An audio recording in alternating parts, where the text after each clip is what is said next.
জোড়া লজ্জার রেকর্ড গড়লেন রোহিত। ধোনির কোন দিকে নজির ছুড়লেন ভারতীয় অধিনায়ক। পরপর দুই ম্যাচে তার নামের পাশে শূন্য, ব্যাট হাতে ব্যর্থ রোহিত শর্মা। তবে আফগানিস্তানের বিরুদ্ধে টি-20 সিরিজ জিতে অন্য একটি নজির গড়লেন টিম ইন্ডিয়ার অধিনায়ক। একই সঙ্গে এই জয়ের সুবাদে মহেন্দ্র সিং ধোনিকে ছুঁয়ে ফেললেন হিটম্যান। আন্তর্জাতিক টি-20 ম্যাচে 41টি জয় পেয়েছিলেন ধোনি, এবার সেই সংখ্যায় পা রাখলেন রোহিত। তবে অধিনায়ক হিসেবে ধোনি নিজের কেরিয়ারে 71টি ম্যাচ খেলেন, এই রেকর্ড গড়েছিলেন।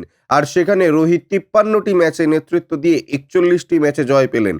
সিরিজের শেষ ম্যাচে ভারত জিতলেই ধোনিকে টপকে যাবেন হিটম্যান। তবে জাতীয় দলের অধিনায়ক হিসেবে 41টি ম্যাচ জিতলেও ব্যাট হাতে ফের ব্যর্থ রোহিত। ইন্দোরের হোলকার স্টেডিয়ামে গোল্ডেন ডাকে ফিরে যান তিনি। প্রথম ওভারের পঞ্চম বলে ফাস্ট বোলার ফজল হক ফারুকের বলে বোল্ড হন রোহিত। এদিকে ঠিক ছিল রোহিতের আন্তর্জাতিক টি-20 কেরিয়ারের 150তম ম্যাচ।